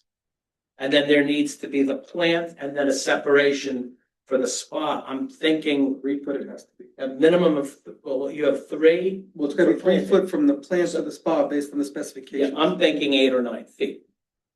From what, the plant? But no, from the fence, from the rear property line, Yeah. the spa is set 9 feet in, which gives you the area to plant Yeah, vegetation. that's it, because you have the Yeah. plant, you need 3 feet between the plant and the spa based on Correct, specification to walk. So because you don't want it right on top of the fence, because then only half the tree, the vegetation will grow. It gives breathing room, it provides an ample buffer. It's a green backdrop, provides you with will provide you with the privacy that you seek. And it gives you some type of, Yeah, uh, if I wasn't to Right. do the bushes, the trees, if we're not. if I wasn't going to do those, what would the setback be versus moving it 9 feet? Because then that's gonna take up You're half of the only pulling yard. it 5 feet forward. You're already at 4, James. Yeah, because 9 feet, it's gonna set it. That's further just, that's into the yard. my number, Yeah, but I am personally leaning on a condition of resolution, a vegetation row. Because I think that's fair. But that's me, but we've got. So is your question that if we didn't ask you for the vegetation, you just took the structure down, could you leave it where it is? Is that what your Yes, question? correct, just because I know too, and being fair, she doesn't want those bushes there. Well, if you move it to 5 and 5, or if you take the structure down and you move it to 5 foot and 5 foot, then it meets code and it's not a variance anymore. And I think financially too, that, you know, for me, because again, those bushes, or however many I would need, you know, $200-300 a bush is gonna get pricey. So are you saying to meet variance, she needs to move the pool 6 inches? She would need to move the pool from the back, from where it is So you're now. saying 6 inches. to 6 meet inches that? towards her house and 3 foot So off the other. that meets code, doing that, She would taking the need, structure down. that's right. Correct. And then having the electric, inspected. However, we're still dealing with overage on impervious coverage. So the only thing from looking is the 4.9 feet measured from their fence or from your property line? Their fence. So their fence is set back a foot off the property line. So from your property line, it's only 3.9.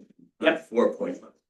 From what Tom said, it was 4.5 feet, from what Tom mentioned. But if it's measured from their fence, maybe he didn't realize that their fence He is knew, a foot he told on their me. property. He told me that she had a foot after her fence. So I know he knew when he measured that she had an extra foot behind, 4.9 from your property. 4.5 from my property line. Not from the fence, I apologize. Okay, where is he saying 4.5? I thought him in denial, he's saying 4. It's 4 from the side. Or from the Okay, I side. see what you're saying. Okay. The one photo's got the 4'9" dimension, but it is to the minor fence. Right. But Yeah, it's almost 5 from the fence to the tip of the spot. So either way, the property line to the spot is about 3.5. right, so if it rolls forward to 5 foot forward and 5 foot over to the left. Right. So if it sits at 5 and 5, the spa now in and of itself is a non-variance, right? So that goes away. If she removes all of the astroturf around the garage and then the extra coverage goes away because she stays at the same spot she's at now. Do you know what's underneath this? The spa Yeah. is concrete, like They pavers, poured like a flat concrete slab. they're pavers, They're concrete pavers. yes. And they just did like compact Yeah. stone base, put pavers down and set it on top. That's it. Well, Mike, to your point, The reason I'm asking that question is if they did the same thing, it minimizes your expense to move this. Mhm. Cause it's not like, so your electric's not really it's not gonna be a major impact. Other than what they have to do to inspect it Right, from your permit, which isn't us, that's the building inspector. huh, To move it 5 and, so it's 5 and 5 shouldn't, and I'm not an installer and I'm not quoting anything, but given the way it's constructed, it shouldn't be a huge expense. Like you've already incurred all the major expenses, the electric, the cost of the spa, all of that. To move it, if it's only, these concrete pavers underneath it, it shouldn't be a huge expense. right, I see what you're saying. So you could refile an application for a permit and Yeah, that's at 5 and 5 and file for an electrical permit. And you won't be here. You mean instead of a variance? Yeah. So it's a lot coverage is still Right, there. oh, yeah. If the lot coverage would stay the same, then it's just a pre-existing non-conformity. Okay. Right? Because if she takes up that astroturf and the thing slides forward, so Mhm. if she were putting this in brand new today and it was 5 and 5. Would be here. So what we're voting on is the coverage. Because it counts as coverage. Right. Because it's not there today, so it counts as the new coverage. Correct. Are we okay with the coverage at whatever it's calculated at today? At 47.6. So if we're good with 47, that's what we're approving. And we have coverage of 47.6. Pre-existing, because most of it's pre-existing, we've got the spot, we're 5 and 5 is the, 5 and 5. okay, Mr. Deegan, how do you feel about 5 and 5? I'm good. Mr. Smith, I like 5 and 5. Mr. Delia, Agree. Mr. Ringwood. Yeah, 5 and 5 with the dirt removed and the stuff taken down. Mr. Parita. Good, I agree. Mr. Ringley. I'm sorry, Mr. Sylvester. I agree. Can I ask, is this your first swim spa that you guys have dealt with? Well, Or do people have them in the area? some of them may put them on a deck, they may be built into a deck or in a conforming I see. location. Got it. So yes, in short, Yeah. first one I've seen. I mean, Well, it's the first one that's 19 feet long, that's it. Yeah, lucky. Yeah, we had one on LeGrand or Grandview not too long ago. Post-COVID, these products, especially the lap pools, became Yeah, popular. Fences took off, covered porches, covered patios, covered decks. The lap pools were significant because they withdrew their health club membership and decided to put a personal accessory in their backyard because they were afraid to be in the water with, another that's makes sense. exactly how that happened. And you said you had this plumbed in 2020, 2023, so my mom had a stroke and it left her so, stable, so it helps. with- just slightly post-COVID, but Yeah, that had that's, nothing to do with, yeah, no, but I mean, that's where yeah, these accessories took off. So basically what you're gonna do is you're gonna take down the structure and get rid of it. You're gonna pull up all of the AstroTurf and clean up that area. Then that meets our needs. You're gonna refile an application to move the spa 5 foot off your property line, not off the fence, off the property line, so 5 and 5. And then have that electrician file for a permit or get an electrician to file for a permit. And you're basically doing a brand new, application and permit because you're not needing a variance at 5 and 5 in your electric. got it. Then it can stay there. So what we're approving is your coverage to have it there. Mhm. And then you're gonna clean up behind the garage and stuff. And can I ask, because it is winterized now, so the plumbing and the piping, they loosen all of that. So would it be possible to get this done, Spring. May time, like May, How about May 1st? when it's, No later than May 1st? if they can fit me on their schedule, they always are backed out. The move is not, we would say that, how about by April 1st, you have the structure taken down? Oh, yeah, that I could do as soon as possible, but just moving it Yeah. to make sure the plumbing's intact. That's, So before you use it again, it has to be moved. So, right, so Yeah. you would take the structure down by April 1st and Mhm. before the spot can be in use, it has to be moved. yes, Is that fair? that's absolutely And fair. I think that's the right time to do it when they're ready to reopen the spot for you. Before they reconnect everything, you move it, then you have it reconnected. Yeah, I think it would be a nice gesture for your neighbor if you took the structure down as soon as you could. yeah, I'm happy to comply with that. Question for the board? One question. Oh, wait. Hang on. Okay, We'd have to. Yeah, we I'll closed Make the a motion public. to open the members of the public. okay, I'm sorry. Okay, so we have the meeting is now reopened to members of the public that have a question or comment. Come on up. Yep. Just a question about drainage of the pool, since it sits so close to my mom's property.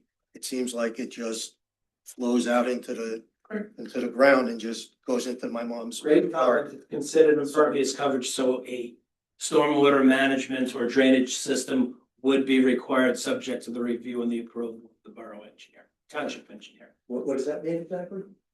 It requires a drainage plan approved by the township. Gotcha, so that's something that would, Tom Solfaro will be on notice regarding the requirements, considering a condition of approval.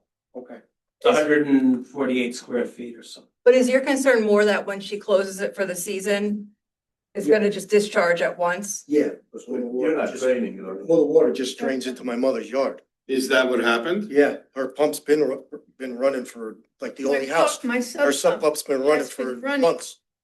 Ever since they came and did something, I guess, let the water out of her thing, but I didn't realize it because all in front of my street, in front of where the pump, the pipe ends, the street is all wet and icy every day. Well, Tom Solfaro will That's the only house that has it, and they will have sub pumps. So I figured it was from that because on my. we don't know, and that's not our, that's. I mean, I just want to make you aware, that's all. Yeah, Tom Solfaro is our engineer of record here in the township.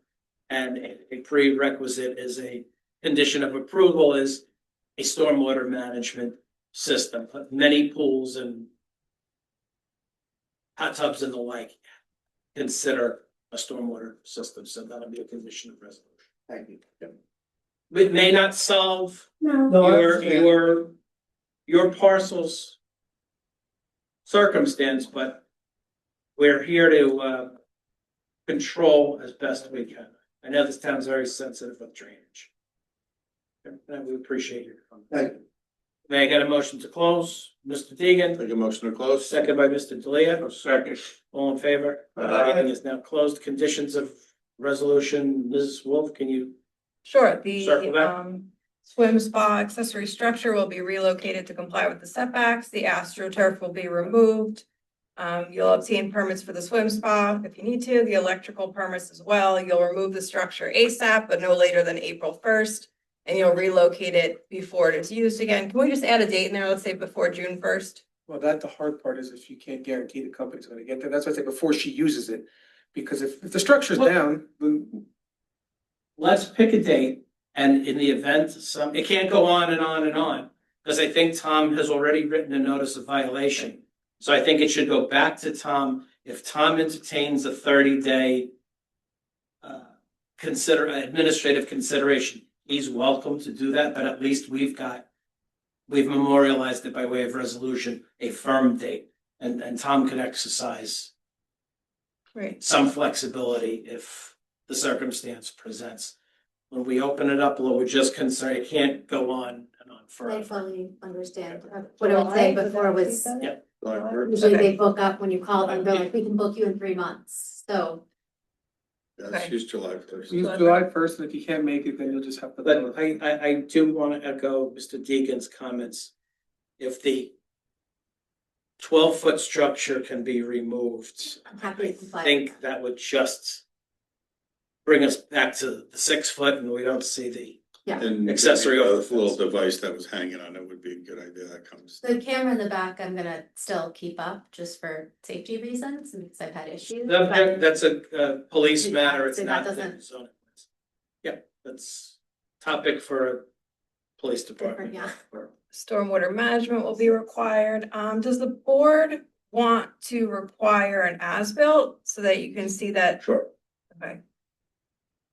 As-built. Closes the loop. And then the other thing I I was, think What that that means sat- is that after you satisfies get this all Tom's. done, You have somebody come out and resurvey your property, and it'll show that the unit has been moved and it is 5 and 5.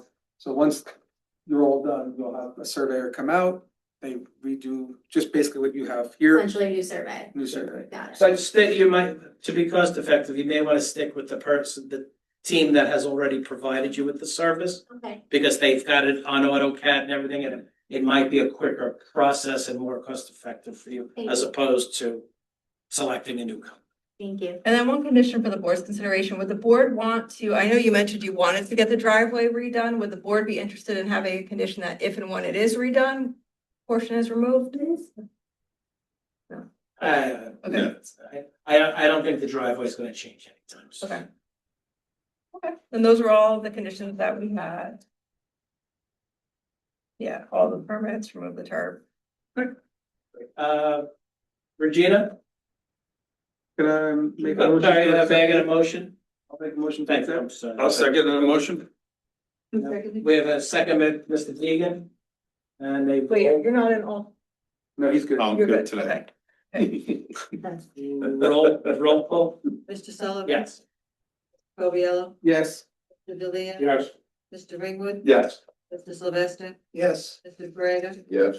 Mr. Deegan. Yes. Motion carries 7-0. Thank you, Mike.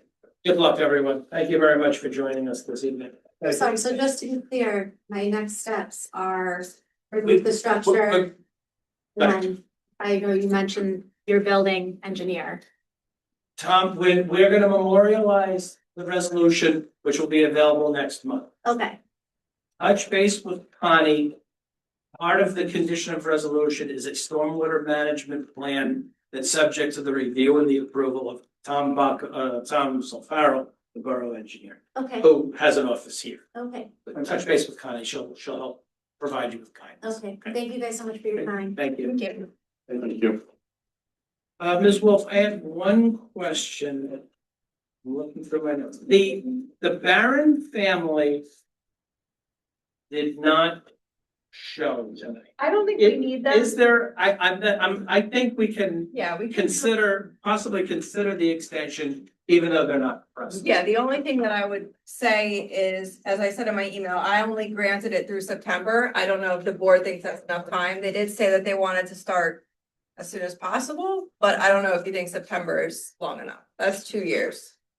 2 years to start the project or finish the project? No, that's a 2-year extension. This approval was granted in 2022, so it was good through 2023. So by the time we get to 2026, we're adding up a lot of years here. So I don't know how much further you want to go. It's a 3-year extension. I'm sorry, not 2. 3 years from 2023 to 2026. That's to start the project, you mean? They have to Yeah, start yeah. by then. They have to start I by- think it appears as these folks are very anxious to get their project started. Okay. You think September's good? September It looks what? like September of 26. 2026. 26. Well, they're anxious. Well, it looks like there's some. I mean, that's a year away. I'm just. No, Year. it's 9 months. The year. Almost February. I'm just saying, if they're already approved by us and they've got their permits,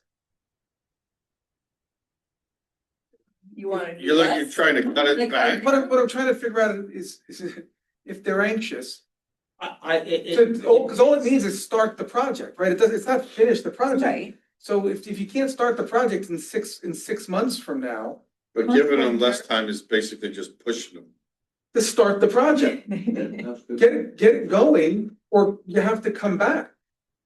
If it's been 3+, I mean, I'm just saying, right? If it's been 3+ years, if we give them 9 more months to say, so if you're ready to go April 1st, if you're not ready to go by April 1st, Well, can they really can start construction in I- April? yeah, why not? I don't know what Right, that, so with 9 and 3, 6 months. 6 months. So June 30th.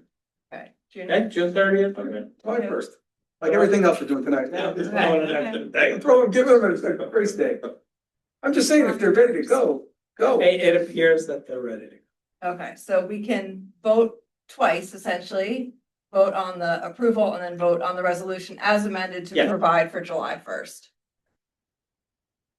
May I get a motion, Mr. Coviello? Make a motion for both at the same time? And may I have a For both. second by Mr. Ringler? Seconded. Okay. So we're gonna do 2 separate votes. Yeah. And what was the first vote? The first is just granting the relief, and then the second is the memorialization, because I provided it. It's the resolutions Oh, available. on the memorialization, okay, You got it. all right, and we got a motion? Right, Mr. Coviello. Coviello, second by Mr. Ringwood. Close that because I don't think we were doing.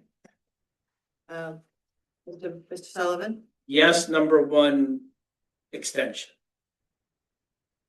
Well, yeah, do it that way. Just say yes, and then we don't have to do it twice. Okay, and yes, Yes, number 2, memorializing the resolution.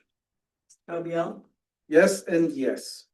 Mr. Delia? Yes and yes. Mr. Ringwood? Yes and yes. Mr. Sylvester? Yes, yes. Mr. Pareda? Yes and yes. Mr. Deegan? Yes and yes. Motion's carry 7-0. May I get a motion to open up the meeting to members of the public? Motion? We have a motion by Mr. Pareda, a second Second. by Mr. Talia. The meeting is now open to members of the public that have a question or comment. Seeing no one, may I get a motion to close, Mr. Ringwood? So moved. May I have a second by Mr. Smith? Seconded. The meeting is now closed to members of the public. Before we adjourn, Mike, did you want to call the winner of the 50-50 this evening? Winner. And what's number? 194567. Mr. Anyone? Deacon, we have. Anyone? I win this toilet paper? Yeah. That's huge. Lucky night. I don't know, but it is. May I get a motion to adjourn? So moved.